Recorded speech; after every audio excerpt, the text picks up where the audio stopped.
তো আপনারা কি এমন কোনো পার্ক দেখেছেন যেটার এন্ট্রি গেট একটি রাক্ষসের মুখের মতন দেখতে?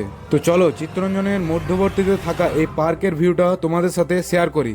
এই পার্কের বাইরেটা যতটাই ভয়ানক, ভেতরটা অতটাই সুন্দর। হাই, তো আমি উজ্জ্বল ও আজকে আমার সাথে এসেছে আমার ছোট ভাই নারায়ণ। তো চিত্তরঞ্জনের বেশ কয়েকটি সুন্দর সুন্দর ভিউ দেখতে দেখতে ফাইনালি আমরা পার্কের সামনে চলে এসেছি। তো এটা হচ্ছে চিত্তরঞ্জনের সব থেকে ফেমাস চিলড্রেন পার্ক, যার এন্ট্রি গেটটা খুবই ইউনিক ডিজাইনের বানানো হয়েছে, যা একটা ভয়ানক রাক্ষসের মতন দেখতে।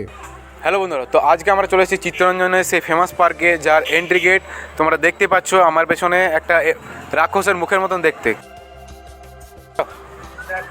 তো চলো আমার সাথে এই পুরো পার্কটার ভিউ তোমরা দেখতে থাকো, আসো। তো এটার ভেতরের দৃশ্য কিছুটা এরকম।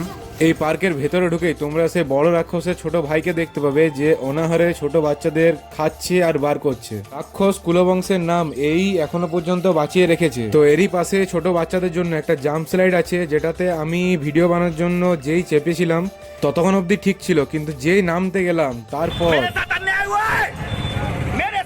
তো আমি ছাড়া আরো অনেকে এই স্লাইডের মজা নিচ্ছিল। পার্কের মধ্যে আমরা একটা ডাইনোসর দেখতে পাই। তো কে বলেছে যে ডাইনোসরের এখন অস্তিত্ব নেই? তো তোমরা দেখতে পাচ্ছ চিত্তরঞ্জনের এই চিলড্রেন্স পার্কে এখন একটা মোটাসোটা গোলুমুলু ডাইনোসর আমার ঠিক পেছনে রয়েছে, কিন্তু সে ফেস রিভিল করতে চায় না, সেই জন্য মুখটা ওইদিকে ঘুরিয়ে রেখেছে।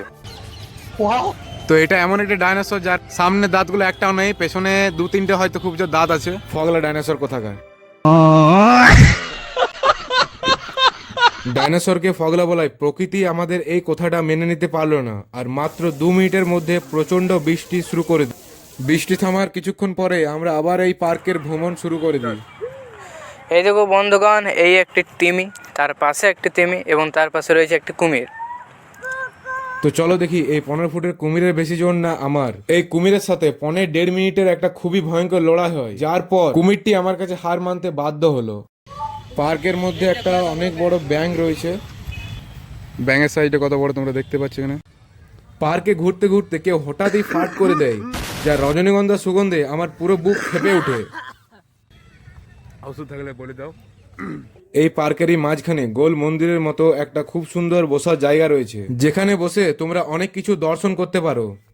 समझ रहे हो समझ रहे हो आप समझ रहे हो। তো আমার ভাই পার্কের একটা মেয়েকে দেখে খুশিতে আনকন্ট্রোল হয়ে গেছে। ওর খুশির কোনো ঠিকানা নেই। ওর মন এই পার্কের দোলনার মতো দুলছে।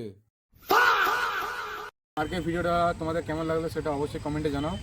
আর তোমরা যদি চিত্তরঞ্জন থেকে হয়ে থাকো তো কমেন্ট করো যে এই পার্কটা কত সালে তৈরি করা হয়েছিল। তো আরও এই ধরনের নতুন ধরনের ব্লগ পেতে এই চ্যানেলটাকে আমাদের সাবস্ক্রাইব করে রাখো, 3 ইয়াংস্টারকে। তোমাদের সাথে দেখা হচ্ছে আরেকটা নতুন একটা ব্লগে।